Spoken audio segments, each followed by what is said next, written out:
Imagine this. You're standing in the shadow of a colossal stone archway, towering hundreds of feet above you, carved with intricate patterns that no modern machine could replicate. Suddenly, the ground trembles. A figure emerges from the mist, a giant, 20 feet tall, muscles rippling like ancient oaks, hefting boulders the size of cars, as if they were mere pebbles. With a single swing of his massive arm, he sets a cornerstone that would take 100 men days to move. But then, in an instant, the sky darkens. A wave of mud, thick and relentless, surges from the horizon, swallowing everything in its path.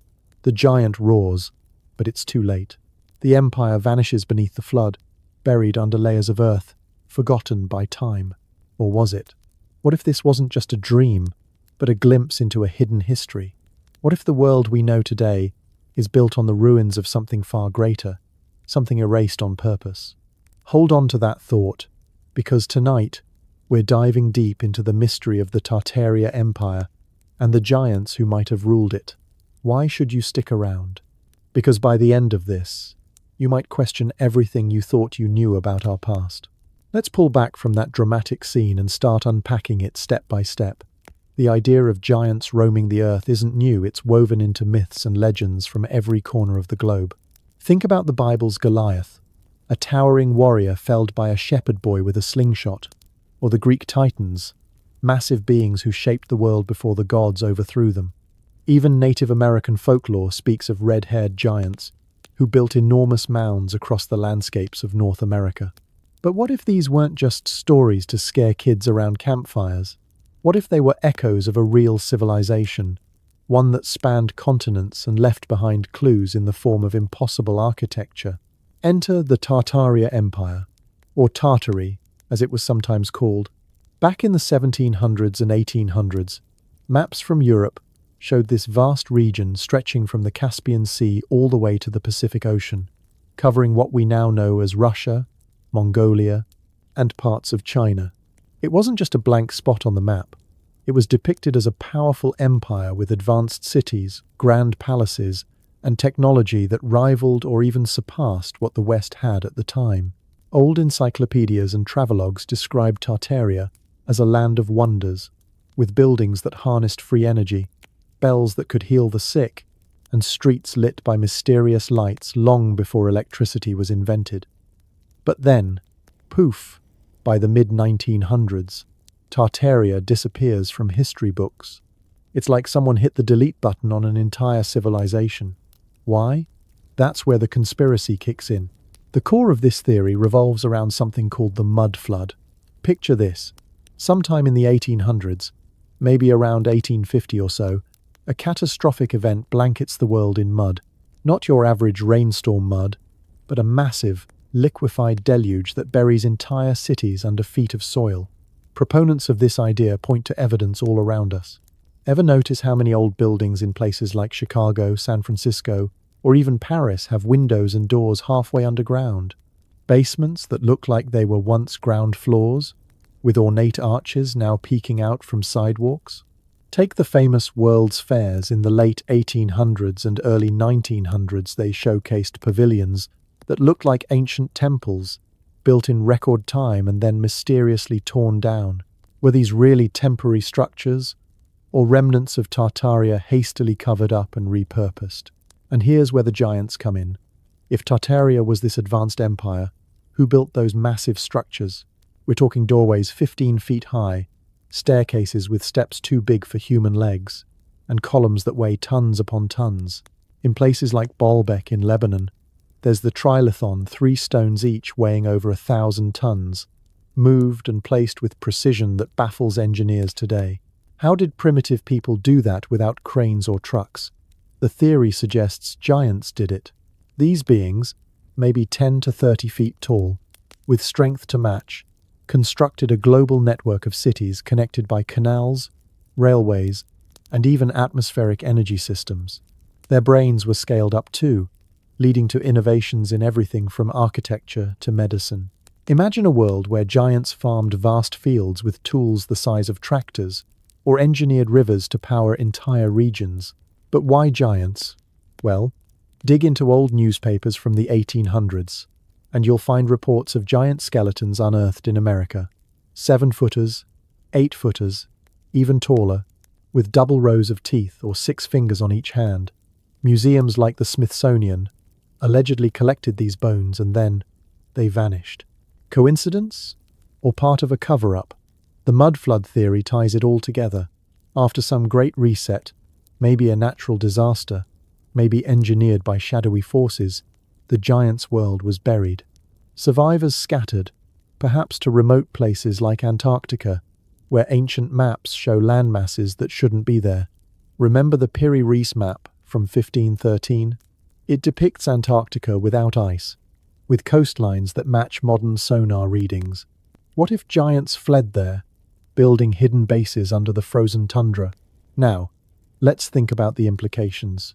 If Tartaria existed, it challenges everything we've been taught. No more linear progression from caves to skyscrapers. Instead, history becomes cyclical, advanced civilizations rising and falling, wiped out by cataclysms. The 1850s saw massive fires in cities worldwide, from London to Chicago, often blamed on accidents but suspiciously thorough in destroying records. Then there were the orphan trains, shipping thousands of kids across America. Were they repopulating after a population wipeout? And don't get me started on the architecture. Gothic cathedrals with spires that act like antennas, harvesting energy from the atmosphere. Nikola Tesla talked about wireless power. Maybe he was rediscovering Tartarian tech. Skeptics dismiss this as pseudo-history, saying Tartary was just a vague term for unknown Asian lands, and buried buildings are from normal sedimentation or urban development. But the theory's gaining traction online, on platforms like Reddit and YouTube, where people share photos of impossible structures.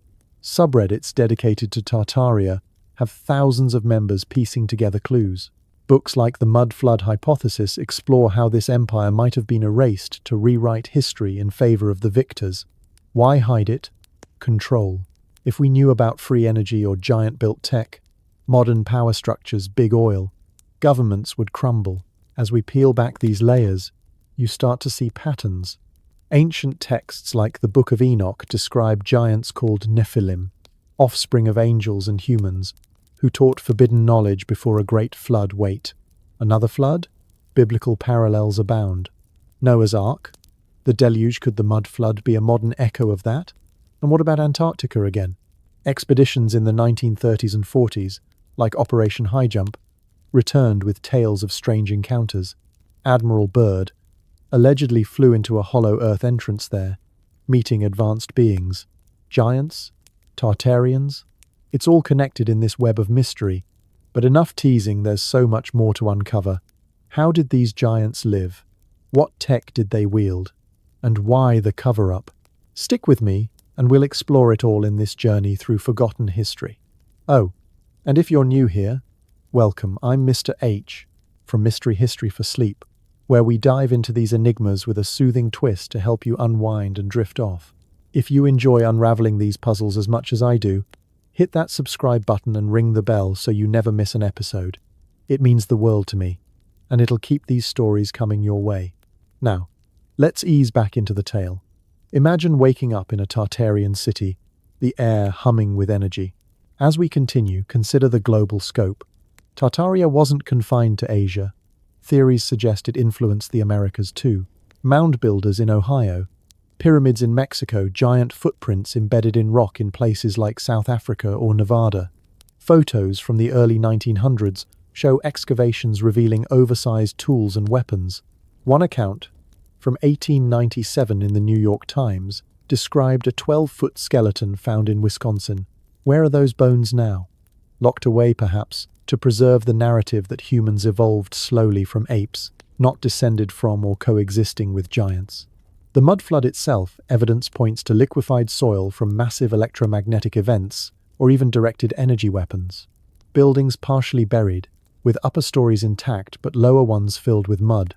In Seattle, the entire Pioneer Square district was razed after a fire, but photos show pre-existing buried levels. Similar in Salt Lake City or Denver. It's like the earth hiccuped, spewing mud everywhere.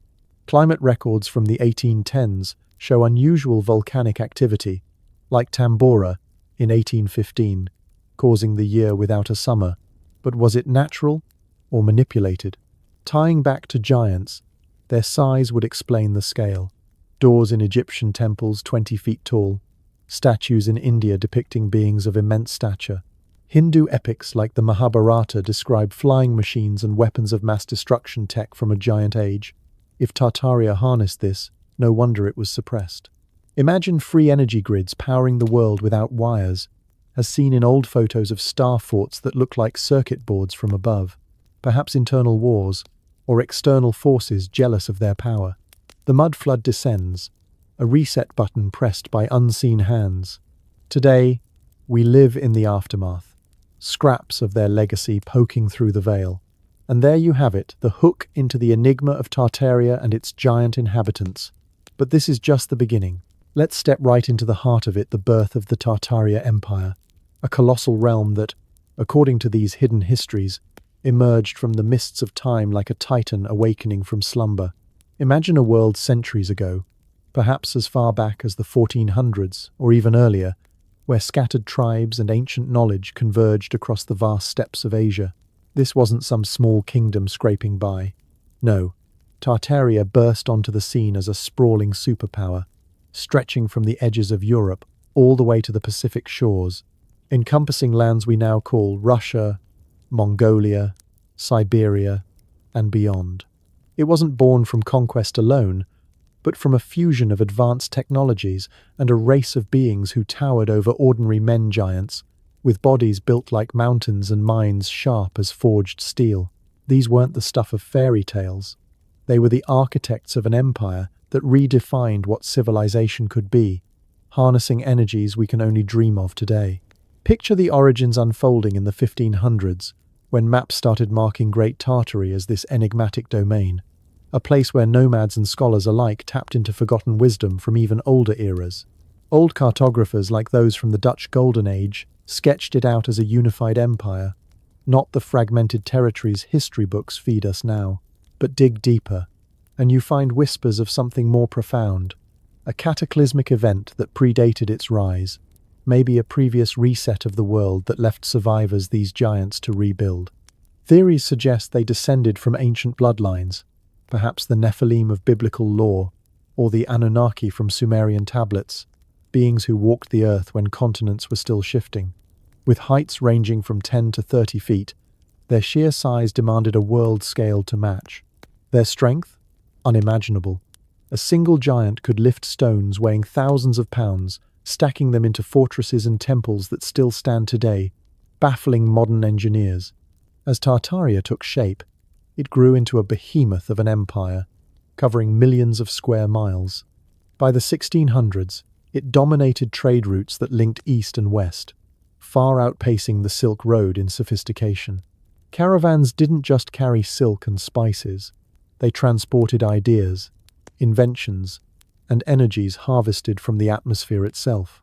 The giants, with their superhuman physiques, engineered canals that spanned continents, irrigation systems that turned deserts into gardens, and roads paved with materials that seemed to repel wear and tear. Think about it. While Europe was stumbling through the Renaissance, Tartaria was already operating on a global scale, with outposts in North America, yes. Theories point to those mysterious mounds in Ohio and Illinois as Tartarian strongholds, built by giants who crossed oceans on vessels the size of small islands. Their ships, propelled by unknown forces, could navigate storms that would sink wooden galleons. And the population?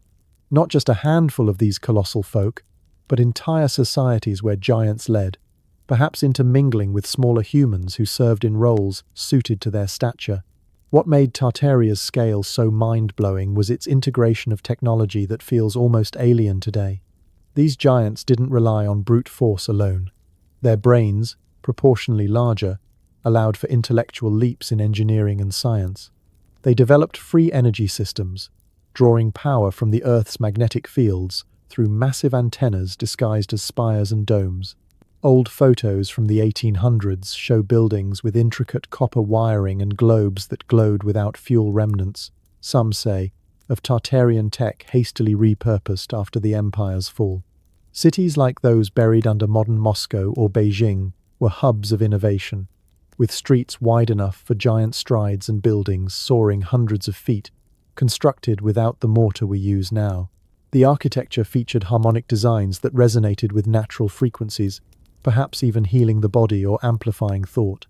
Giants, with their enhanced physiology, could manipulate these energies intuitively, creating societies where disease was rare and lifespans stretched into centuries. Delving into the giants themselves, their superhuman strength wasn't just physical, it was a blend of raw power and refined intellect. Imagine a being whose hands could crush rock, yet delicately etch circuits into crystal lattices for advanced devices. Reports from unearthed documents, though suppressed, describe skeletons found in the Americas during the 1800s, measuring over 12 feet, with elongated skulls suggesting superior brain capacity. These weren't anomalies, they were the norm in Tartaria. Their muscles, denser than ours, allowed feats like moving megaliths at sites such as Stonehenge or the pyramids of Giza, which theorists claim were Tartarian outposts predating Egypt's pharaohs. With such might, they terraformed landscapes, carving valleys and raising mountains to suit their needs. Agriculture on a Tartarian scale involved ploughing fields miles wide with tools forged from meteoric iron, yielding crops that fed populations in the millions. But how did this empire truly begin? Some theories trace it back to a post-flood era, not the biblical one, but an earlier cataclysm around 12,000 years ago, when ice ages ended and seas rose. Survivors, these proto-giants, migrated northward, settling in the fertile plains of Central Asia. By the 1300s, they had consolidated power, forming alliances with lesser kingdoms, through displays of their prowess lifting entire villages out of floods or building walls that withstood earthquakes. The empire's core, often called Grand Tartary, radiated outward, absorbing cultures and technologies. Maps from the 1700s, like those by Guillaume de Lille, show Tartaria divided into regions such as Independent Tartary and Chinese Tartary. But conspiracy circles argue this was a deliberate fragmentation by later historians to downplay its unity. The mud flood enters the picture as both a destroyer and a preserver of this legacy. Around the 1800s, a massive liquefaction event, mud, turning liquid and flowing like water, buried much of Tartaria's grandeur. This wasn't random. Some say it was engineered, perhaps by electromagnetic pulses or celestial alignments that destabilized the soil. Cities sank, giants perished or fled, and the empire's scale was erased. Evidence? Buried basements in Victorian-era buildings worldwide, from San Francisco's filled-in streets after the 1806 earthquake to Chicago's raised sidewalks post-1871 fire. These events, clustered in time, suggest a coordinated reset, hiding Tartaria's vastness under layers of earth. Giants, with their strength, might have tried to hold back the tides, but the flood overwhelmed even them, leaving artifacts like oversized doors in ancient ruins as silent witnesses. Expanding on the empire's reach, Tartaria wasn't isolated. It influenced global events. Theories link it to the star forts scattered across Europe and the Americas' hexagonal bastions that doubled as energy collectors, built by giants whose hands shaped the earthworks. These structures, often buried or repurposed, formed a network that powered the empire's grid. In the 1700s, explorers like Marco Polo might have glimpsed remnants, mistaking them for Mongol holdings. But the true rulers were these colossal beings. Their society emphasized harmony with nature, using strength to cultivate rather than conquer, though conflicts arose as resources strained under their massive needs. The giants' superhuman abilities extended to warfare and exploration. Armored in plates forged from unknown alloys, they could charge through battlefields, wielding swords longer than a man is tall. Expeditions pushed into the Arctic, where theories suggest they established bases now hidden under ice. Admiral Byrd's 1940s accounts of lush lands beyond the poles echo Tartarian legends of inner Earth realms, perhaps refuges for surviving giants. Their intellect specialized in fields like acoustics, using sound waves to levitate stones, or biomechanics, engineering bodies for longevity. As Tartaria matured in the 1800s, its scale peaked with megastructures like the now-lost Crystal Palaces, exhibited at world's fairs as new but actually excavated Tartarian relics. Giants oversaw these, their presence masked in folklore as titans or cyclopes. The empire's economy thrived on barter of knowledge, not gold, with libraries housing scrolls on anti-gravity and etheric power. But cracks formed over exploitation, led to ecological shifts, foreshadowing the mud flood. Diving deeper into origins, some posit Tartaria arose from Atlantis survivors, giants fleeing westward after that island's submersion around 9000 BC. Plato's descriptions match: advanced societies with tall inhabitants mastering elements. By the 1000s AD, these refugees had rebuilt in Asia, their strength enabling rapid expansion. Archaeological finds, like giant footprints in Paluxy River bedrock or oversized axes in Turkey, support this, though mainstream science dismisses them as hoaxes.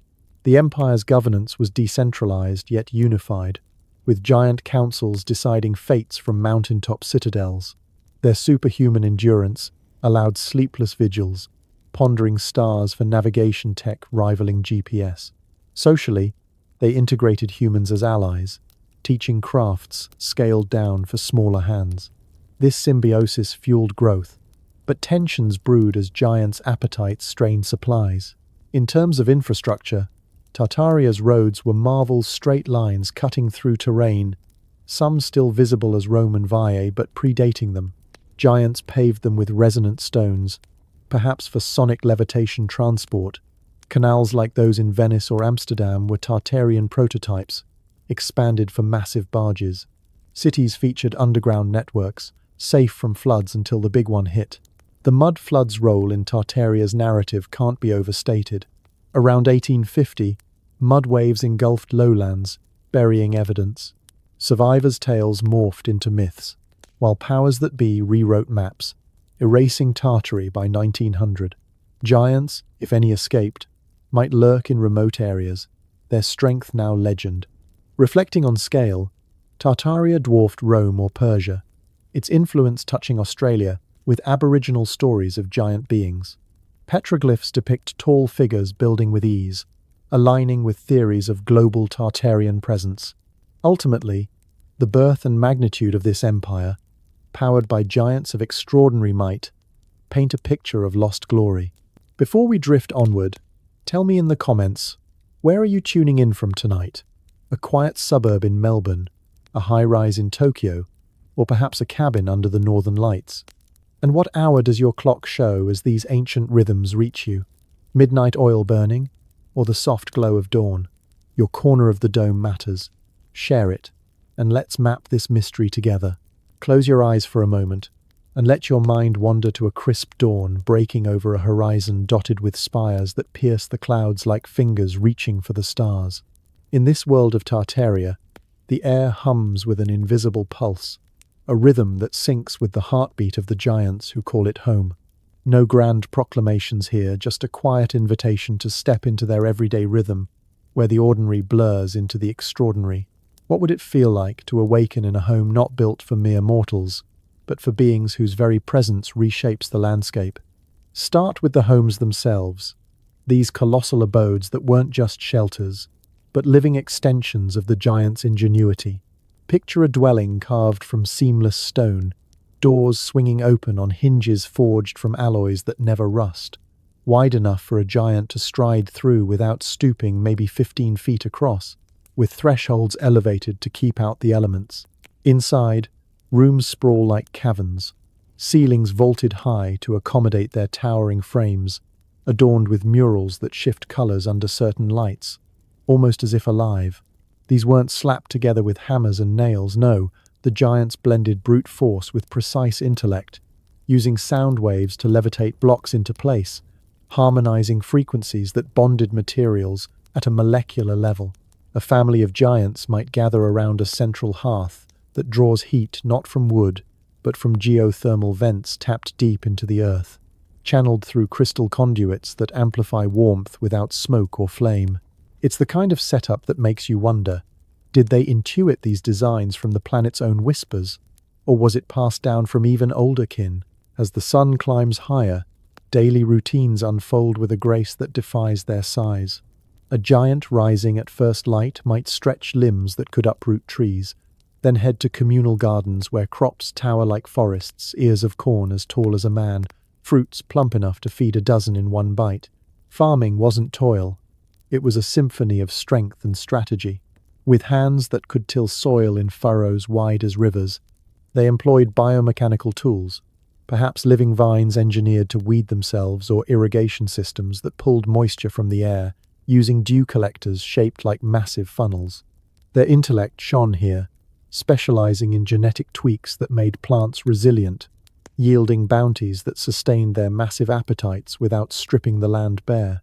But here's a twist that sparks curiosity.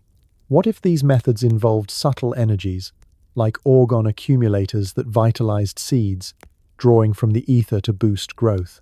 Whispers in old texts hint at such practices, leaving us to ponder if our modern GMOs are pale shadows of their art. Moving through the day, transportation becomes a canvas for their blended prowess. Forget horse-drawn carts. Giants crafted vehicles that glided on cushions of air, propelled by magnetic rails embedded in roads that spanned empires. These paths, smooth as glass and enduring as diamonds, were laid with stones quarried from distant peaks, hauled by giants whose muscles rippled like coiled springs. Yet it was their minds that engineered the levitation tech coils of conductive materials wrapped around axles, generating fields that repelled gravity just enough to float. Imagine cruising across bridges arched over chasms, spans so vast they curved with the Earth's contour, built to bear weights that would crumple steel. One giant might pilot a communal carriage, seating dozens, while others preferred personal pods that hummed with free energy drawn from atmospheric static. And the roads? Interconnected grids that lit up at night with phosphorescent markers, guiding travelers without lanterns. It's intriguing to think how this system fostered unity, allowing ideas to flow as freely as the vehicles themselves, perhaps carrying scholars to debates on cosmic alignments or artisans sharing blueprints for ever grander designs. Delve into their social fabric, and you find a tapestry rich with intellectual depth tempered by physical might. Communities clustered in cities where buildings doubled as instruments, resonating with tones that promoted harmony among inhabitants. A typical gathering might involve giants debating philosophy under domes that amplified voices without echo, their brains scaled to match their bodies diving into specialized fields like vibrational medicine or etheric engineering. Strength played its part too. Rituals included feats of lifting communal monuments to celebrate milestones, blending muscle with mental focus to achieve precision. Children, already towering by our standards, learned through play that honed both body and mind games involving puzzle-like constructions that taught physics intuitively. But what piques the curiosity is the potential for telepathic links, suggested by elongated skulls found in ancient digs, implying neural networks enhanced by tech woven into daily wear, like amulets that synced thoughts across distances. Did this lead to a society free of misunderstandings, or did it brew unseen tensions? Now, shift gears to the heartbeat of their world, the technology that fused raw power with razor-sharp wit. At the core lay free energy systems, harnessed from the ether, the invisible sea of potential that surrounds us all. Giants didn't burn fuels. They tapped into it with antennas disguised as architectural flourishes, spires topped with orbs that collected atmospheric electricity, distributing it wirelessly through grids of conductive stone. Think of it as a web of power, invisible yet omnipresent, lighting homes and powering machines without a single wire in sight. Their intellect specialized in refining this. Mathematicians devising formulas to optimize flow, engineers scaling devices to match their size. One marvel? Massive oscillators that generated fields for healing, vibrating at frequencies to mend bones or purify water. And the connection to figures like Nikola Tesla, it's tantalizing his wireless transmission experiments in the late 1800s mirror what theorists claim were rediscovered Tartarian secrets, suppressed by interests vested in metered power. Tesla spoke of drawing energy from the environment. Perhaps he glimpsed blueprints hidden in old structures, echoing the giants' everyday reliance on boundless supply. Ponder the machinery that dotted their landscapes, colossal contraptions born from this union of brawn and brain. Factories weren't smoky dens, but clean halls where giants operated, presses that stamped metal with hydraulic arms powered by their own strength, amplified by levers and pulleys designed with geometric precision.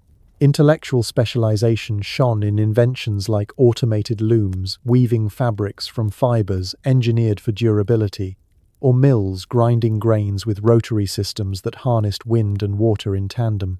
But the real enigma lies in biomechanical integrations, devices that blurred lines between machine and living tissue, like prosthetic limbs for injured giants that grew with them, fueled by bioelectric currents. Curiosity builds. Were these inspired by observations of nature, like how lightning invigorates soil, or from interstellar knowledge passed down? Artifacts like the Baalbek stones in Lebanon fuel this trilithons over 1,000 tons each, placed with accuracy that suggests levitation tech, not mere muscle. Giants could have positioned them effortlessly, their minds calculating trajectories while bodies executed the lift, leaving us to marvel at platforms that might have served as energy amplifiers. As afternoons waned, leisure revealed more layers. Giants might engage in arts that demanded both physicality and profundity, sculpting monoliths with tools that vibrated at ultrasonic speeds, carving details finer than human eyes could see. Music, too, was a daily staple, played on instruments scaled to their size, strings resonating with harmonies that influenced weather or moods. Intellectual pursuits included stargazing through lenses ground from crystal quarries, mapping constellations that guided their tech developments. But here's a spark of intrigue. What if these observatories doubled as communication hubs, sending signals across the empire via modulated light beams? Social bonds strengthened through shared innovations, like communal baths heated by subterranean coils, where ideas bubbled up alongside steam. Evening brings a softer glow to their routines. Families reconvene in homes illuminated by globes that capture daylight and release it slowly, a tech blending optics with energy storage. Meals feature feasts from oversized hearths, cooked with precision heat from inductive surfaces, no open fires, but fields that excite molecules directly. Conversation flows over such repasts, giants delving into specialized knowledge. One expert in quantum resonances debating with a structural savant on reinforcing bridges against quakes. Strength manifests in post-dinner activities, perhaps wrestling matches that test limits while honing strategy. Yet the mind prevails in bedtime rituals, meditations using crystal grids to align thoughts, ensuring restful sleep that recharges their colossal forms. Weave in the darker threads of conspiracy, and the picture deepens. Why do modern elites allegedly bury this legacy? Tartarian tech, with its free energy, threatened control. Imagine a world without bills, where power flows endlessly. Links to the mud flood suggest a deliberate erasure. Around the 1800s, a deluge of liquefied earth buried cities, hiding these wonders under sediment. Theorists point to suppressed patents, like Tesla's, as echoes of giant ingenuity, hoarded by shadowy figures to maintain scarcity. Baalbek's megaliths stand as defiant clues, their placement defying explanation without advanced means, perhaps vibrational tools that giants wielded daily. Curiosity compels us. If we rediscovered this blend of might and mind, would it upend our world? Linger on education, a cornerstone of their society. Young giants apprenticed in guilds where masters demonstrated feats like bending metal with focused intent, or designing aqueducts that self-purify water. Intellect drove curricula, geometry not as abstraction but applied to build harmonic structures that resisted decay. Physical training intertwined, forging bodies capable of sustaining mental marathons. Intriguing anomalies in folklore hint at psychic enhancements, tools amplifying cognition for collective problem-solving. Commerce hummed with innovation, markets bustling with goods transported via anti-gravity sleds. Barter favored knowledge over coin, giants exchanging blueprints for energy devices or herbal elixirs that extended vitality. Specialization bred experts in fields like atmospheric manipulation, controlling weather for bountiful harvests. But ponder the risks. Did over-reliance on tech sow seeds of vulnerability? leading to the mud flood's cataclysm. Health practices fused the two realms seamlessly. Giants employed regenerative tech chambers, pulsing with fields that accelerated healing, drawing on their robust physiologies. Intellectual pursuits included herbalism scaled up, potions from massive cauldrons treating ailments with precision. Curiosity arises. Echoes in ancient texts of elixirs granting longevity. Perhaps the giant's secret to centuries. Long lives. As night deepens, reflections on defense reveal armored suits powered by internal generators, blending muscle with electromagnetic shields. Warfare, if it occurred, utilized sonic weapons that shattered stone from afar, intellect devising strategies that minimized harm. In the realm of Tartaria, where giants roamed with steps that echoed like distant thunder, the planet wasn't just a backdrop, it was a living canvas, reshaped and strained by their colossal existence. What secrets might the soil hold about the ecological ripples they caused? Consider first the sheer scale of their appetites, a force that could devour landscapes whole. A single giant, towering perhaps 20 feet or more, would require sustenance on a monumental level, meals vast enough to strip fields bare or decimate herds in a season. In Tartaria's heartlands, stretching across the endless steppes, forests might have bowed under the weight of their foraging. Trees felled not with axes but with bare hands, uprooted to clear paths for their strides, leaving swaths of exposed earth vulnerable to erosion. What if these clearings triggered cascades of change, where rains washed away topsoil, carving new rivers that altered migration patterns for wildlife? Myths from around the world echo this. In Irish folklore, giants like Fionn mac Cumhaill hurled boulders to form causeways, disrupting coastlines and creating hexagonal basalt columns that puzzle geologists to this day. Was this mere legend, or a veiled memory of ecological upheaval, where volcanic fissures, perhaps aggravated by giant activities, cooled into formations that reshaped habitats? Imagine herds of ancient beasts fleeing as land cracked open, their paths forever diverted, leading to isolated populations that evolved in unexpected ways. Yet, how did the giants adapt to this imbalance they themselves created? Their intellect, as vast as their forms, likely turned to innovation, crafting solutions that blurred the lines between nature and invention. Agriculture on a Tartarian scale wouldn't be simple plowing. It would involve engineering ecosystems from the ground up. Fields expanded into mega plantations, where seeds were modified perhaps through selective breeding amplified by their understanding of vibrations or energies, to yield crops gigantic enough to match their needs. Corn stalks rising like redwoods, fruits swelling to the size of boulders, all sustained by irrigation networks that diverted entire rivers. But here's the intrigue. What environmental toll did this exact?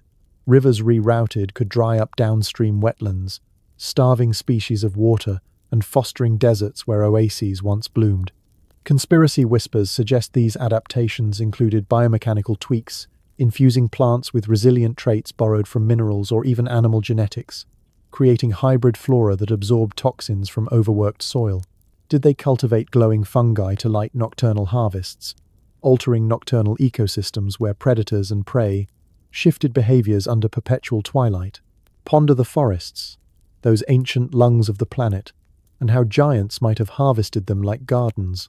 With strength to snap trunks like twigs, they could have selectively logged vast areas for building materials, leaving behind patterned clearings that resemble crop circles from above, mysterious formations that theorists today attribute to otherworldly forces.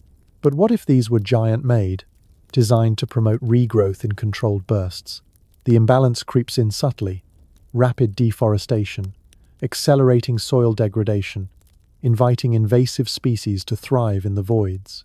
Wildlife, sensing the giant's dominance, might have adapted to smaller creatures evolving camouflage to evade their gaze, or larger ones growing bolder, leading to uneasy coexistences.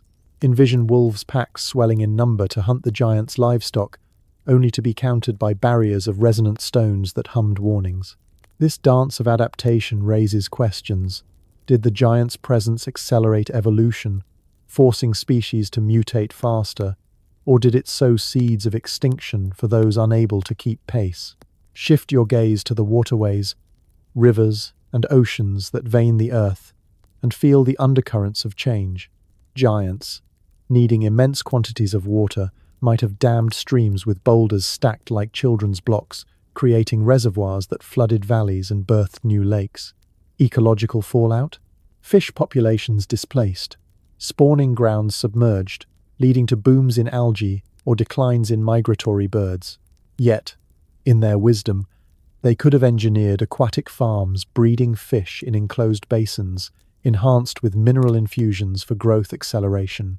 Conspiracy theories tie this to mud flood narratives, positing that over-manipulation of water tables liquefied soils on a global scale, culminating in cataclysmic deluges that buried civilizations. What if the giants' thirst destabilized underground aquifers, causing sinkholes that swallowed forests whole? Modern mysteries like the Siberian craters, massive holes exploding from permafrost echo this, attributed by some to ancient giant excavations gone awry, releasing trapped gases that alter climates even now. The air itself wasn't immune. Breathe in the notion of atmospheric shifts induced by their industries. Tartarian forges, powered by free energy yet demanding raw ores, could have mined mountainsides, stripping layers and exposing elements that reacted with the sky. Dust clouds from quarries blotting out suns for days, cooling regions and disrupting weather patterns, perhaps seeding the little ice age that gripped Europe in the 1600s. Adaptation here might have involved aerial engineering, planting vast windbreaks of engineered trees to filter particulates, or deploying crystal arrays to ionize air and promote rains. Did their exhalations, amplified by size, contribute to carbon imbalances, or was their tech so harmonious it purified the atmosphere? Myths of giants breathing life into storms suggest otherwise, where their roars summoned tempests that ravaged coasts, eroding shores and reshaping maps. Imagine cyclones born from the vortex of their movements, scattering seeds across continents and inadvertently introducing invasive flora that choked native ecosystems. Wildlife interactions paint a vivid mosaic of disruption and harmony. Smaller species, dwarfed by these titans, might have viewed them as walking mountains, predators avoiding their paths, herbivores grazing in their shadows for protection. But over time, the giants' hunting could decimate megafauna, pushing survivors toward dwarfism or extinction. To counter this, perhaps they domesticated beasts on a grand scale, elephants enlarged through selective breeding, or mythical creatures like griffins born from genetic fusions. Biomechanical engineering enters the fray. Implants enhancing animal resilience, creating herds that regenerated faster, sustaining the giants' needs without total collapse. Yet, what unseen chains did this forge? Diseases jumping species barriers, or overgrazed lands turning to dust bowls. Conspiracy circles link this to Smithsonian cover-ups of giant bones intertwined with extinct animal remains, hinting at ecological wars where nature rebelled. Geological scars offer tantalizing clues, etched into the Earth's crust, like forgotten tattoos. Enormous footprints fossilized in rock, from South Africa's granite impressions to Nevada's petrified steppes, suggest giants trod paths that compressed soil into stone over eons.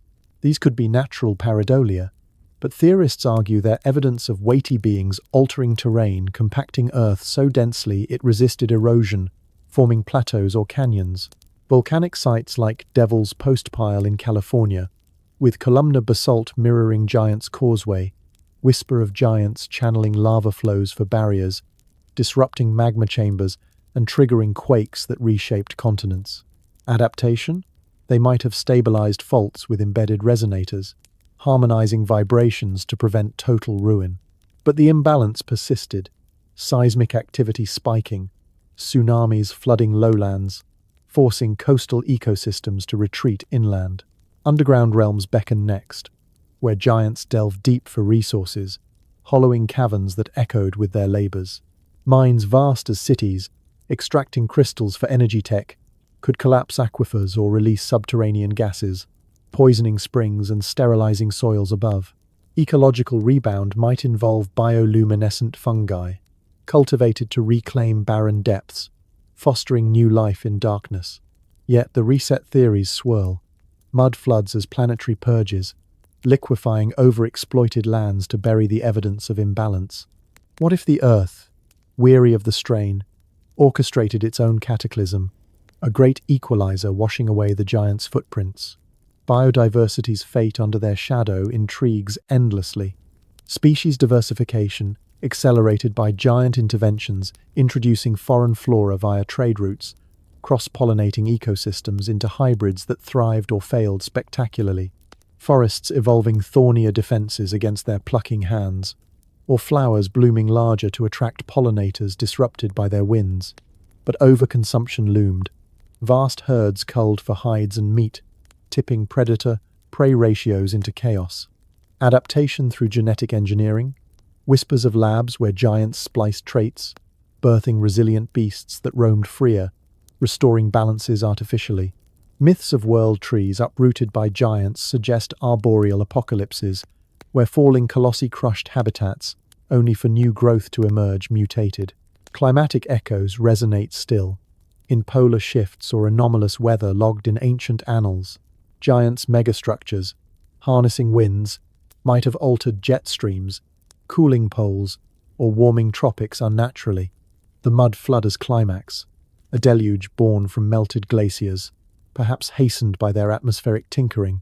Adaptation's pinnacle? Societies retreating to biodomes, sealed ecosystems mimicking balance amid turmoil. As we trace these threads, the planet's imbalance unfolds like a dream half-remembered giants as catalysts for change, their legacy in every shifted stone or whispering breeze. What hidden adaptations linger, waiting for discovery? The Earth holds its breath, inviting us to listen closer, to wonder if equilibrium was ever truly lost, or merely transformed in the shadows of their passing. If these tangled threads of coexistence have you leaning closer to the fire, linger a bit longer, tap subscribe, and that little bell if you'd like more whispers from the embers. And drop a thought below. Which side of the divide? Step into the flickering light of an ancient campfire, where shadows dance on cave walls etched with stories older than memory itself. In this imagined gathering place of Tartaria, giants and humans huddle together, or do they stand apart, eyes wary across the flames? What tales might those walls tell if they could speak? Of alliances forged in the forge of necessity, or rivalries that scorched the earth? Let's unravel this enigma, not as distant observers, but as silent witnesses slipping through the veils of time, eavesdropping on the whispers of coexistence that teeter between harmony and havoc. Could the giants have seen us as kin, or merely as fleeting sparks in their eternal blaze? Envision a landscape where the ground trembles not from quakes, but from the measured footfalls of beings who dwarf the trees. In Tartaria's vast expanses, humans, our ancestors, perhaps might have first encountered these colossi as wanderers stumbling upon hidden valleys teeming with oversized wonders.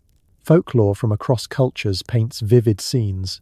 In the Bible, the Nephilim mingle with daughters of men, birthing heroes of renown, a union that blurs lines between divine and mortal. But in Tartaria's shadow, was this mingling peaceful, or laced with the tension of unequal power? Theories swirl that humans were integrated as laborers, their nimble hands perfect for intricate tasks. Giants' massive fingers fumbled, crafting fine tools or weaving fabrics for colossal garments. Yet, this symbiosis raises intriguing shadows. Did humans resent their roles, whispering rebellions in the night? Or did they revere the giants as protectors against wild beasts and harsher fates? Shift perspectives to the animal kingdom, those silent spectators to this grand interplay. Forests alive with creatures great and small might have adapted in peculiar ways to the giants' dominance. Elephants, already mighty, could have formed uneasy herds alongside them, trumpeting warnings when human hunters approached too near. Or consider birds nesting in the crevices of giant-built structures, their songs carrying secrets across the empire. But conflict simmers here too. What if predators like saber-toothed tigers viewed humans as easy prey, only to be thwarted by giants wielding clubs like tree trunks? Ecological theories suggest a ripple effect, giants hunting, decimating large game, forcing humans to innovate traps or alliances with wolves that evolved into early dogs. The curiosity builds. Were these interactions deliberate? giants guiding evolution like gardeners pruning a wild hedge, or chaotic collisions that birthed myths of shapeshifters and beastmen. Now, let's peer through the lens of unearthed artifacts, those mute storytellers hinting at daily entwinements.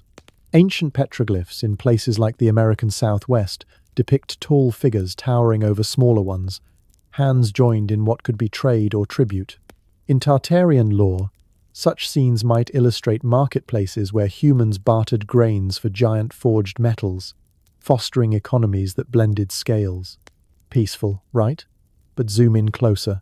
Some carvings show spears raised, suggesting skirmishes over fertile lands. Conspiracy enthusiasts point to suppressed Smithsonian finds from the 1800s skeletons of varying sizes buried together, implying shared graves from battles or bonds. What if these were family plots, evidence of intermarriage, or massacres where humans rose against their overseers? The tingle of mystery lies in the ambiguity. Did love cross the chasm of size, creating hybrid lineages that walk among us still, hidden in tall tales of exceptionally statured folk? Wander into the realm of social hierarchies, where power dynamics could spark embers of discord.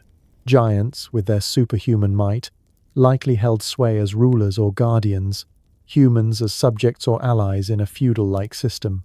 Imagine council fires where giant voices boomed like thunder, dictating laws while human elders offered cunning strategies honed by agility. Harmony might prevail in shared rituals, festivals under starlit skies, where dances synchronized massive steps with fleet-footed leaps, celebrating solstices with fires that lit the night. Yet, the undercurrent of conflict tugs. Resources like water sources or arable plots, scarce in Tartaria's sprawling domains, could ignite feuds. Humans, nimble and numerous, might encroach on giant territories, leading to standoffs resolved by displays of strength. Giants hurling boulders as warnings, humans responding with arrow volleys from hidden perches. This push-pull evokes questions. Did such tensions forge unbreakable bonds through mutual respect, or sow seeds of betrayal that echoed through generations? Turn the page to interspecies lore, drawing from global myths that mirror Tartarian possibilities. In Greek tales, Titans coexisted with mortals before Zeus's rebellion, a narrative of uneasy peace shattered by ambition. Apply this to Tartaria. Humans perhaps idolized giants as gods, offering tributes in exchange for knowledge like fire, starting techniques, or celestial navigation. But what of the animals? Deer herds grazing in giant-tended meadows, or bears trained as mounts for human scouts in joint patrols. Conflict arises vividly in stories like David and Goliath, where a human underdog fells a giant champion, symbolizing the triumph of wit over brawn. In Tartarian context, such duels might stem from disputes over hunting grounds, where giants claimed vast swaths, leaving humans to scrape by on margins. The intrigue deepens. Were these isolated clashes, or part of broader wars that scarred landscapes with craters from flung missiles? Probe the cultural exchanges, those invisible threads weaving societies together. Humans might have adopted giant arts, scaling down monumental sculptures to fit their homes, while giants learned human folklore, incorporating swift narratives into their epic sagas. Peaceful coexistence could manifest in hybrid languages, blending guttural giant tones with melodic human cadences, fostering diplomacy. But shadows creep. Cultural clashes over rituals, giants favoring Earth, shaking ceremonies that terrified human villages, or humans' fire festivals scorching giant farmlands. Other species enter the fray, birds as messengers between groups, carrying notes on tiny scrolls, or wolves as neutral arbiters in territorial disputes. What sparks curiosity is the potential for shared innovations, humans teaching giants archery for precision, giants imparting stone-lifting techniques for human engineering feats. Yet, this sharing might breed envy, humans coveting giant longevity, giants admiring human adaptability, leading to thefts of secrets that escalated into vendettas. Delve into the wilder frontiers, where Tartaria bordered untamed wilds teeming with mythical beasts. Dragons, if they existed in lore, might ally with giants against human expansion, breathing fire to guard hordes. Or unicorns, symbols of purity, drawn to human kindness amid giant indifference. Conflict here could be tripartite: humans poaching in giant, protected forests, inciting beasts to retaliate with stampedes that trampled all. Adaptation theories suggest humans domesticated smaller creatures for espionage: cats slinking into giant halls to eavesdrop, or ravens spying from above. The mystery unfolds.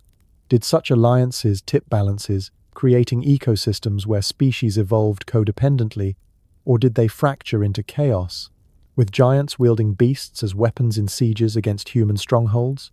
Reflect on spiritual dimensions, where beliefs intertwined or clashed like storm clouds.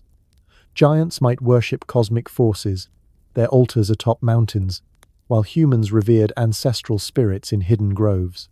Peace through syncretism shared shrines where offerings mingled, fostering unity, but doctrinal rifts could erupt. Giants viewing humans as lesser creations, humans fearing giants as fallen angels. Animals, revered in totems, might bridge gaps, deer spirits invoked for hunts blessed by both. Curious peaks appear in suppressed texts hinting at interspecies prophecies, foretelling a great equalizer like the mud flood, where divine intervention reset the board. Were these omens heeded, averting total war, or ignored, accelerating doom? Economic interplays offer another vista, with trade routes pulsing like arteries. Humans supplying delicate crafts, jewelry or potions for giant raw materials like quarried stone. Harmony in bustling ports, where ships crewed by mixed teams sailed oceans. Yet, monopolies bred conflict. Giants controlling mines, humans blockading rivers in protest. Other species factored in: fish schools herded by giant dams, benefiting human fisheries until overfishing sparked aquatic rebellions, waves crashing unnaturally. Intrigue lies in buried hoards, artifacts of joint ventures unearthed today, whispering of pacts sealed in blood or gold. Military alliances paint dramatic canvases, giants as frontline behemoths, humans as archers in their shadows. Peace through deterrence, united fronts against invaders, sharing victories, but internal betrayals loom. Humans sabotaging giant weapons, or giants crushing rebellions. Animals as war assets, eagles scouting, bears charging flanks. Questions swirl. Did such coalitions forge empires, or crumble under suspicion? Social intimacies beckon, from friendships to romances crossing divides. Giant mentors teaching human youths, or human healers tending giant wounds. Conflict in prejudices, giants deeming humans frail, humans fearing giant tempers. Wildlife witnesses, foxes thriving on scraps from mixed feasts, or owls hooting warnings of approaching strife. Environmental cohabitations tie back, shared lands demanding compromises, giants terracing hills for farms, humans planting understories, peace in sustainable pacts, conflict in overuse, beasts adapting monkeys stealing from both, fostering uneasy truces. As veils lift, coexistence emerges as a tapestry of light and shadow, peace and conflict interwoven like roots in soil. What untold chapters await discovery, in bones or ballads? The flames flicker lower, inviting dreams where we bridge those ancient divides, pondering if harmony was ever possible, or if conflict was the inevitable spark.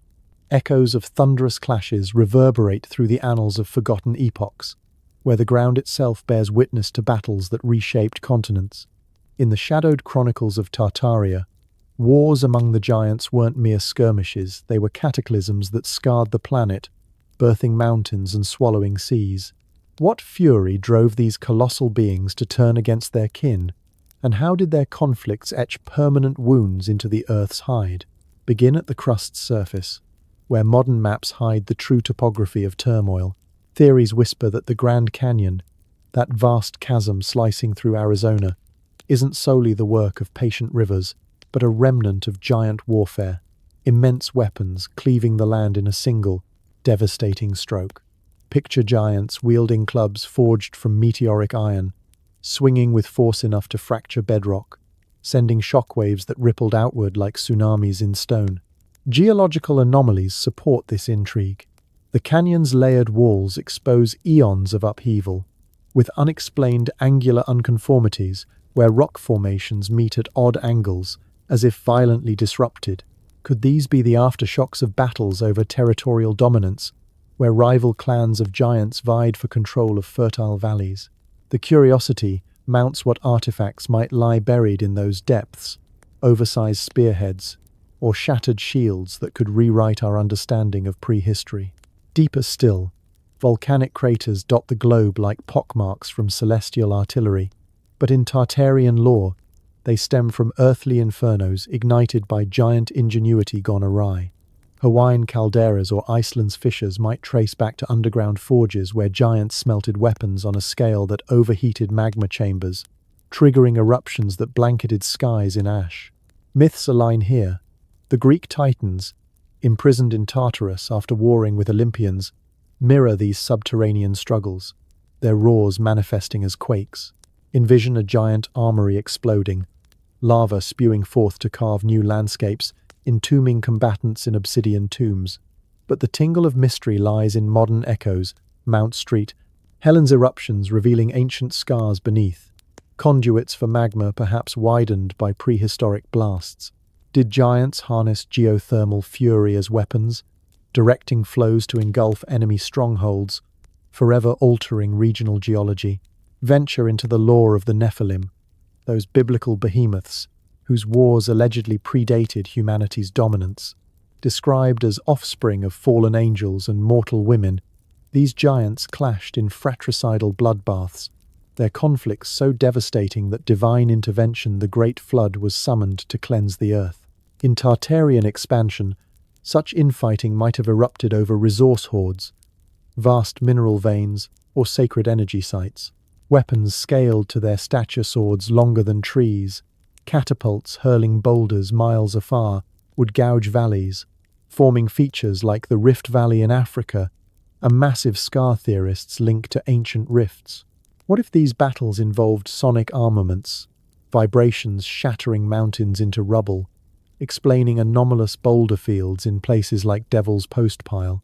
The allure deepens with accounts of giants killing each other as divine punishment, their fallen forms composting into fertile soils that birthed new civilizations. Now, layer upon layer, we encounter the hollow realms, where theories posit that giant wars spilled into the Earth's interior. The hollow Earth hypothesis envisions vast cavities beneath the crust, accessed via polar openings, home to advanced societies. Admiral Richard Byrd's Antarctic expeditions in the 1940s fueled speculation. His alleged diary entries describe flying into a lush inner world, encountering giants or their descendants in flying discs. Could Tartarian conflicts have driven factions underground, their subterranean skirmishes causing surface quakes that reshaped continents? Imagine tunnels collapsing under the weight of battling titans, birthing sinkholes like those in Siberia, explosive craters releasing ancient gases. The wonder spirals. Did these inner wars involve dimensional rifts, portals torn open by esoteric weapons, allowing incursions from parallel realms? Peel back further to the Appalachian cracks, recent LiDAR revelations showing ridgeline fractures that defy natural erosion. In giant warfare scenarios, these could be trenches dug by colossal hands, fortifications against advancing hordes. Native American legends speak of red-haired giants warring across these mountains, their battles leaving petrified forests and anomalous mounds. What seismic secrets do these scars hold? Vibrations from clashing armies that still resonate in unexplained tremors. Conspiracy ties this to a missing billion years in geological records, a gap where giant dominions rose and fell, erased by cataclysmic resets. Descend to impact craters, those circular depressions often blamed on asteroids, but in alternative views, artifacts of hurled projectiles from giant sieges. The Vredefort crater in South Africa, the world's largest, might stem from a misfired weapon, its rim eroded yet influencing gold deposits mined today. Tartarian giants, mastering levitation, could launch meteor-like boulders, cratering landscapes and triggering extinction events. Curiosity beckons. Were dinosaurs collateral in these wars? Their fossils mingled with oversized bones suppressed by institutions? Myths of titans clashing with gods parallel this. Their thunderbolts, perhaps plasma weapons, scorching Earth into glass deserts like Libya's, uncover the Syrian citadel of Tel Hammukar, its charred ruins evidencing organized warfare 5,500 years ago, perhaps a microcosm of giant-led assaults. Scaled up, imagine Tartarian fortresses besieged by rival giants, walls breached by seismic charges that leveled cities, burying them in mudslides, the infamous mud flood as war's aftermath. What if these conflicts involved alliances with humans, smaller folk wielding slings against Goliaths, echoing David's triumph? The narrative thickens with Valles Marineris on Mars, a colossal scar theorists claim mirrors earthly wounds from interplanetary wars, giants fleeing to red plains. Probe the ethereal dimensions, where giant wars transcended physicality. Enochian texts depict Nephilim teaching forbidden arts metallurgy for weapons, enchantments for psychic assaults, escalating to global havoc. In Tartaria, such knowledge might manifest as energy beams from crystal towers, vaporizing armies and vitrifying sands into tektites. Wonder arises. Do crop circles encode battle maps, geometric scars from aerial bombardments, or hollow earth entrances, polar holes widened by retreating forces, guarded by auroral veils? Layer by layer, the planet's wounds reveal a saga of ambition and ruin, Siberian craters exploding anew, perhaps reactivating ancient munitions. Antarctic anomalies from birds' flights, hinting at surviving giant enclaves plotting returns. The Appalachians fractures, whispering of underground tunnels collapsed in final stands. Each scar a question. Were these wars over dominion, or survival against cosmic foes? As we ascend from these depths, the Earth's surface feels fragile, a veneer over tumultuous pasts, inviting endless speculation on what battles might yet stir below. But the strata continue to unfold. Consider the Baltic Sea anomaly, a submerged structure resembling a crashed vessel, perhaps a giant war machine sunk in flooded battlegrounds. Or the Richat structure in Mauritania, the Eye of Africa, a concentric ring some see as an Atlantean outpost raised in allied wars against Tartaria.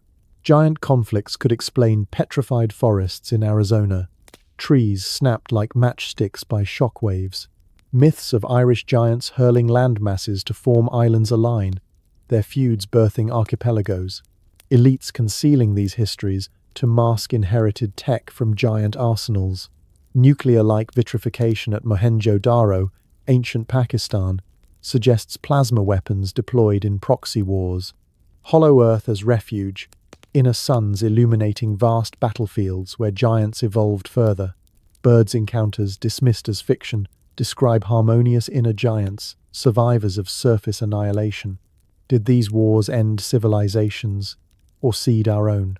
The planet's scars, from craters to canyons, stand as eternal monuments to giant hubris, beckoning us to decipher their silent screams.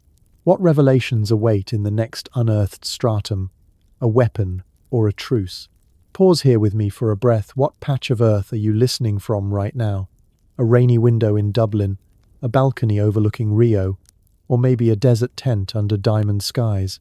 And tell me the time on your side of the world. Is it the hush of 3 a.m. or the golden edge of sunset? Drop it below. Your coordinates weave the next thread in this frozen tapestry. Whispered rumors swirl through the frost-kissed winds of history, like puzzle pieces scattered across a frozen tableau, each one hinting at the enigmatic end of Tartaria. What if the Empire's fall wasn't a final curtain call, but a clever sleight of hand, a relocation shrouded in ice and secrecy? Or perhaps a tragic implosion, where ambition outpaced wisdom, leading to self-annihilation? Every fragment raises more questions than answers, drawing us deeper into the labyrinth. Did the giants of Tartaria vanish into the Antarctic void, or did they orchestrate their own doom in a blaze of hubris? Our first clue emerges from the murky depths of the mud flood hypothesis, that cataclysmic event theorists claim erased Tartaria from the map around the 1800s. Imagine it as the ultimate cover-up, a deluge of liquefied earth surging across continents, burying grand cities under layers of silt. Proponents argue this wasn't natural erosion, but an engineered reset, perhaps triggered by electromagnetic disturbances, or celestial alignments that turned soil to slurry. Buildings in places like Chicago or Paris, with their mysteriously buried lower levels, windows peeking from sidewalks like eyes from graves, serve as silent witnesses. But was this self-destruction? Some speculate the giants' advanced tech backfired, free energy devices overcharged, destabilizing the planet's crust and inviting the flood. Picture colossal oscillators, meant to harness atmospheric power, instead vibrating the ground into quicksand, swallowing their creators in a ironic twist of innovation gone rogue. The puzzle intrigues why cluster these events in the 1850s, coinciding with worldwide fires that conveniently destroyed records, a deliberate purge by internal factions, or an external force wiping the slate clean. Yet, the mud flood clue branches into darker territories, suggesting not total annihilation but a strategic withdrawal. If the Empire sensed impending doom, where would they flee? Enter Antarctica, that icy enigma at the world's edge, a continent veiled in perpetual winter, yet harboring secrets that defy logic. Ancient maps like the Piri Reis chart from 1513 depict Antarctica not as a frozen wasteland, but a lush, ice-free landmass with detailed coastlines matching modern sonar scans' coastlines, buried under miles of ice for millennia. How could Ottoman Admiral Piri Reis, compiling from even older sources, know this? Theorists posit these maps echo Tartarian knowledge, preserved from a time when the continent was habitable, perhaps a refuge for migrating giants escaping the mud's grasp. The puzzle piece fits tantalizingly. If Tartaria spanned global networks, why not extend to the southern pole, where pyramids allegedly poke through the snow, their shapes detected by satellite imagery? Did the giants, foreseeing catastrophe, tunnel southward, using their strength to carve passages through ice, relocating tech and kin to hidden bases? Deepen the investigation with Admiral Richard Byrd's expeditions, those mid-20th century ventures that fuel endless speculation. In 1947, Operation High Jump mobilized a fleet to Antarctica, officially for mapping, but whispers suggest encounters with advanced entities. Byrd's alleged diary, though debated as forgery, describes flying into a massive opening, emerging in a verdant inner world lit by an internal sun, greeted by tall ethereal beings in flying discs. These Aryans or giants, speaking in Nordic tongues, warned of surface humanity's nuclear follies. Connect this to Tartaria. Conspiracy threads weave the Empire's survivors into hollow earth dwellers, migrating via polar entrances during the mud flood era. The diary's vivid accounts lush valleys, mammoth-like creatures, cities of crystal mirror, descriptions of Tartarian grandeur, displaced underground. But is its self-destruction avoided, or a forced exile? Byrd reportedly returned shaken, his findings classified, fueling questions. Did U.S. forces clash with these holdouts, explaining the expedition's abrupt end amid heavy losses? Assemble more pieces from geological puzzles, like Antarctica's subglacial lakes and mountains revealed by radar, vast ranges hidden under ice, possibly artificial constructs. Lake Vostok, sealed for millions of years, harbors microbial life hinting at isolated ecosystems, perhaps sustained by geothermal vents that giants could have engineered for survival. Theorists link this to Tartaria's biomechanical prowess, suggesting migrated clans adapted to the chill, bioengineering heat sources or domed habitats. Yet, the self-destruction angle lurks. Core samples show abrupt climate shifts around 12,000 years ago, aligning with post-Tartarian resets, pole shifts, or solar flares that froze the continent overnight, trapping any migrants in eternal winter. Was this nature's revenge on overreaching giants, or their own experiments tampering with weather tech that backfired, inviting an ice age? The mosaic grows with indigenous lore and suppressed texts, clues pointing to migration as a desperate gambit. Inuit legends speak of tall ones from the south, crossing frozen seas on massive vessels, while Maori tales echo giants fleeing northward cataclysms. Tie this to Tartaria. As mud waves rose, perhaps fleets sailed poleward, guided by star maps etched in ancient stones. But self-inflicted wounds appear in accounts like the Book of Enoch, where Nephilim giants warred themselves to ruin, their hubris inviting divine floods. In Tartarian context, internal schisms over resource control or tech monopolies could escalate to global devastation. Mud as byproduct of weaponized energies. The puzzle teases artifacts like oversized bones in Siberian permafrost, dated to the Empire's heyday, suggest some perished in the chaos, while others escaped south. Probe further with modern anomalies. Satellite glitches over Antarctica, revealing pyramid-like structures or anomalous heat signatures, clues to underground cities where Tartarian descendants thrive. Google's Earth censorship of certain coordinates fuels suspicion. Are elites guarding migrated tech? Free energy relics from the giants? Bird's warnings echo here, implying contact with advanced survivors who view surface dwellers as primitives, but counter with self-destruction evidence. Worldwide orphan trains in the late 1800s, repopulating after population wipes, hint at mud floods' toll, a civilization collapsing under its weight, giants succumbing to infighting or ecological backlash. Weave in the Illuminati angle, a shadowy thread suggesting external orchestration. If Tartaria threatened global control with boundless power, perhaps secret societies engineered the decline, deploying mud-inducing tech or inciting wars that led to self-ruin. Migration becomes a survival ploy.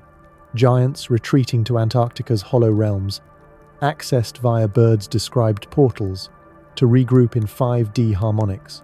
The Piri-Reis map reinforces this, its sources predating known explorations, depicting rivers and mountains under ice knowledge from Tartarian cartographers who charted the refuge before freezing over. Questions cascade.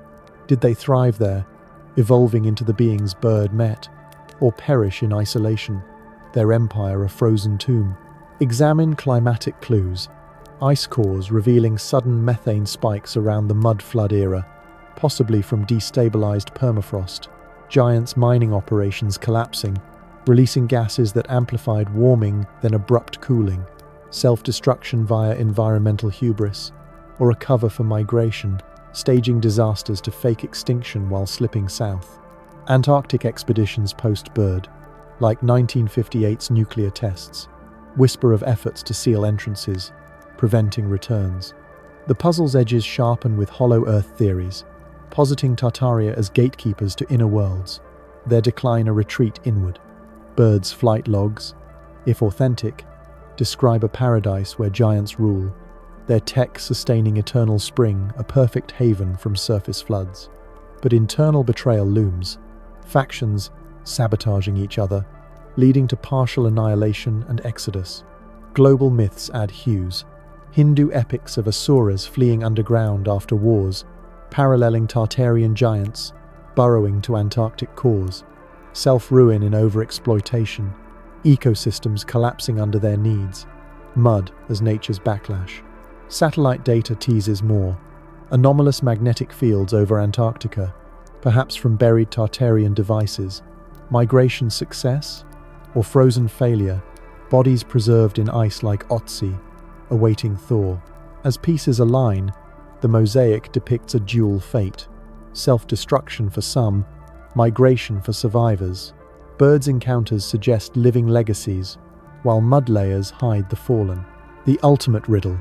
If they endure in Antarctica's depths, what messages do they hold for us, surface wanderers? As sleep beckons, let these ponderings drift you away. If the manuscript secrets have stirred your own hidden archive, stay tuned, hit subscribe, ring the bell for the next chapter, and in the comments, share one question the Dome has whispered to you. Gather round the dim glow of this hidden archive, dear listeners, where forbidden tomes pulse with secrets long entombed in dust and shadow, as Mr. H, your guide through the veiled corridors of mystery history for sleep. I invite you to leaf through these spectral pages with me, not as scholars poring over facts, but as dreamers decoding the cosmos's cryptic script. What if our very essence, the spark of humanity, was inscribed not in the stars above, but in a divine blueprint concealed beneath layers of deception? Are we the heirs to a cosmic throne, or mere pawns in an eternal game? Flip to the first faded inscription, where the manuscript murmurs of humanity's predestined role, a species handpicked to steward the earth after the giants' reign crumbled. Envision the giants, those colossal stewards of Tartaria, as prototypes in a grand experiment, their immense frames and intellects testing the limits of creation. But perhaps they strayed, their power-breeding hubris that disrupted the divine order. In this narrative, we humans emerge not as accidental offspring of apes, but as refined successors, imbued with a subtler strength, adaptability, ingenuity, and a soul attuned to higher purposes. Ancient texts, like the Book of Enoch, hint at such transitions, describing Nephilim giants whose corruption necessitated a reset, paving the way for Noah's lineage, our own. What divine architect deemed the giants unfit, selecting us instead to fulfill a destiny of exploration and enlightenment? The manuscript teases that our smaller stature allows harmony with the planet, avoiding the ecological scars left by our predecessors' voracious needs. Yet, this elevation carries a whisper of tragedy. Were we engineered as replacements, our memories wiped to ensure obedience? Or did we inherit a fractured legacy, piecing together clues from buried bones and forgotten lore? As the pages turn with a spectral rustle, the ink darkens around the great deception, the evolution narrative peddled as unassailable truth.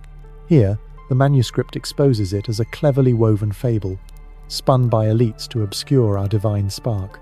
Charles Darwin's theory, heralded in classrooms worldwide, posits we descended from primordial ooze through random mutations and survival's grind.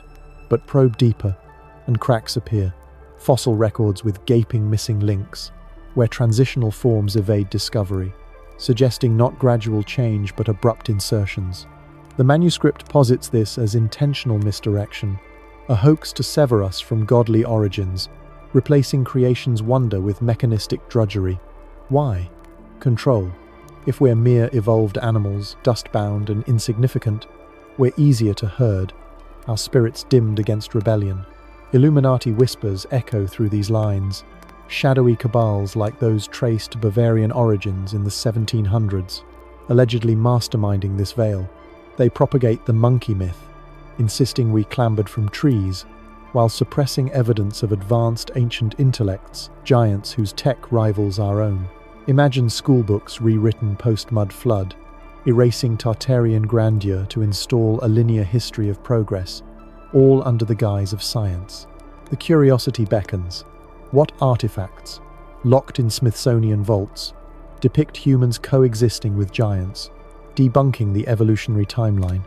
Delve into the next chapter, where the manuscript sketches the Earth's true form, not a spinning globe hurtling through infinite void, but a stationary plane cradled beneath a crystalline dome, the firmament of old. Biblical verses in Genesis describe this rekia as a solid expanse separating waters above from below, a barrier shimmering like glass under divine light. Flat Earth proponents, often dismissed as fringe, cite observable proofs: horizons that remain flat to the eye, no perceptible curvature from high altitudes, and waters that don't curve as globe models demand. The dome, perhaps electromagnetic or crystalline, traps us in an enclosed realm, the universe beyond a holographic illusion projected to foster isolation and awe. Antarctic expeditions, guarded by treaties since the 1950s, allegedly conceal the dome's icy base, where the firmament meets the ground in an impenetrable wall. Why hide this? The manuscript suggests it maintains the illusion of vastness, making us feel like specks in a boundless cosmos dust in the wind, as the elites intone eroding our sense of purpose. Space programs, with their staged launches and CGI spectacles, reinforce this, while anomalies like unchanging star patterns over millennia defy heliocentric spins. Ponder the intrigue. If the dome exists, what lies beyond Edenic realms, or the Creator's domain, accessible only to the enlightened? The ink bleeds into conspiratorial veins, illuminating the Illuminati's role in this grand concealment. Founded in 1776 by Adam Weishaupt, this order purportedly infiltrates power structures, from governments to media, to suppress divine truths. The manuscript accuses them of hijacking history post-Tartaria, promoting evolution as a tool to atheist masses, denying our godly blueprint. Why monkeys? It demotes us from created masterpieces to accidental byproducts, justifying exploitation after all if life's random, morality's subjective. Links to Freemasonry abound. Symbols like the all-seeing eye atop pyramids, echoing ancient giant knowledge, co-opted to control. Crop circles, those intricate patterns etched in fields overnight, emerge as cryptic missives perhaps from lingering giants or interdimensional kin, warning of the deception. Formations mimicking sacred geometry or binary codes, like the Chill-Bolton response to Arecibo's message, suggest replies from beyond the dome, urging awakening. Elites dismiss them as hoaxes, yet their precision-bent stalks without breakage defies human replication under cover of night. What messages do they encode? Blueprints for free energy, or calls to shatter the evolutionary lie? As we trace further, the manuscript contemplates the ripple. If truths unveiled humanity's divine pedigree, the dome's enclosure, giants as forebears, lifestyles would shatter. No more chasing cosmic expansion, we'd turn inward, cultivating Earth's finite bounty with reverence. Societies might dismantle hierarchies, embracing communal wisdom over elite dictates, fostering peace through shared origin myths. Yet, chaos could ensue, faiths clashing over interpretations, economies crumbling sans infinite growth illusions. The manuscript warns of resistance, elites deploying distractions, from pandemics to wars, to cling to power. But imagine the liberation, art blooming with cosmic truths, science redirecting to dome harmonics, humanity uniting as stewards of a sacred enclosure. Our crop circles giant echoes, pleading remembrance. Does the dome hum with untapped energies? As the final echoes of our journey fade into the velvet hush of night, let the weight of these revelations settle gently upon you, like a soft blanket woven from the threads of forgotten stars.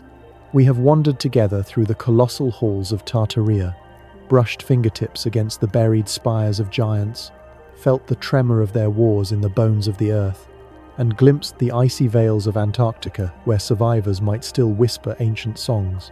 We have peeled back the polished veneer of official history to reveal the raw, pulsing truth beneath, that we are not random specks in an indifferent void, but inheritors of a divine design, cradled beneath a crystalline dome that hums with secrets older than time.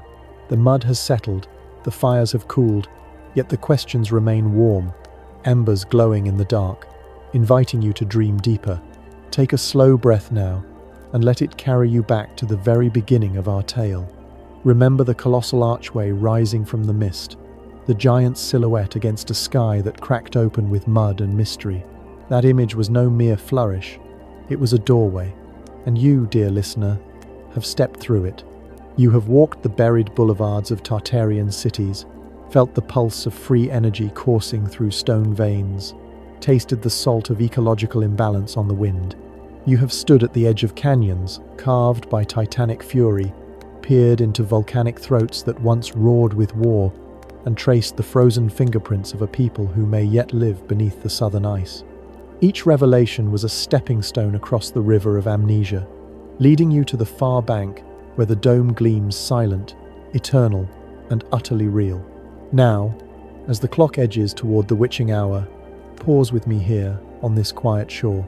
The world outside your window is still spinning its familiar lies, but inside this shared dream space, something has shifted. A seed has been planted. It is the seed of curiosity, the most powerful force humanity was ever gifted. Not the frantic curiosity of the daytime mind, chasing headlines and deadlines, but the slow, languid curiosity of the night traveler, the one who allows questions to unfurl like night-blooming flowers. Why do the stars wheel in perfect circles above us, never drifting as a globe would demand? Why do ancient maps show lands that should be lost beneath millennia of ice? Why do the bones of giants vanish from museum vaults? And why do crop circles bloom with geometries that mirror the very architecture of Tartaria? These are not riddles to solve before dawn. They are lullabies to carry you into sleep, each note a promise that tomorrow the search continues.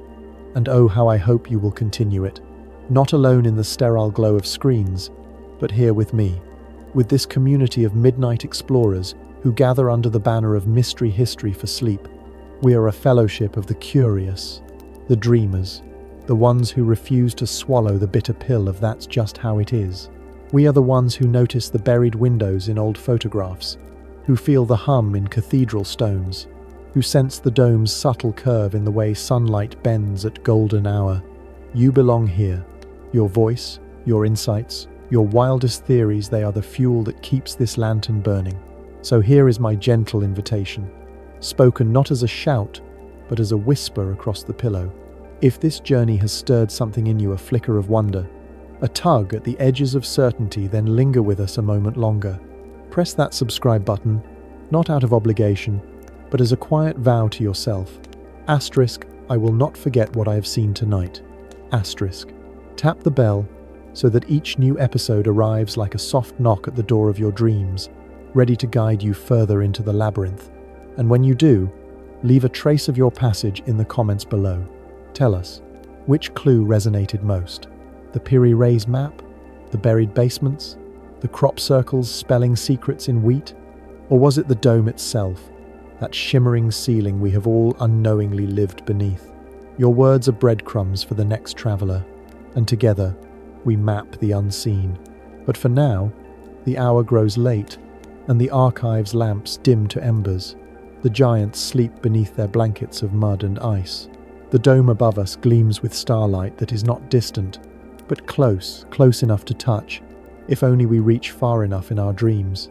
Let your body sink heavier into the mattress, your breath slow to the rhythm of an ancient tide. Feel the questions dissolve into images. A child's hand tracing constellations on a cavern wall, a giant's footstep echoing through time, a single crop circle blooming gold under moonlight, the soft curve of the firmament reflecting your own wondering eyes. You are safe here, in this cradle of enclosed wonder.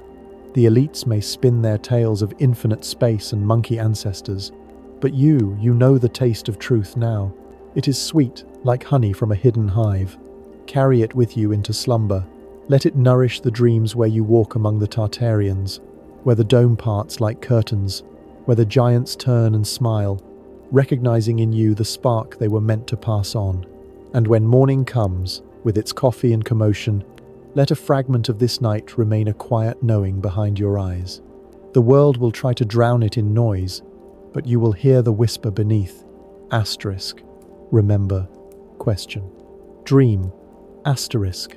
That is your birthright, your divine inheritance, your shield against the great forgetting. This is Mr. H, signing off from the edge of the archive, where the last page flutters closed like a moth settling on silk. The next volume awaits, bound in shadows and starlight, ready for whenever you return.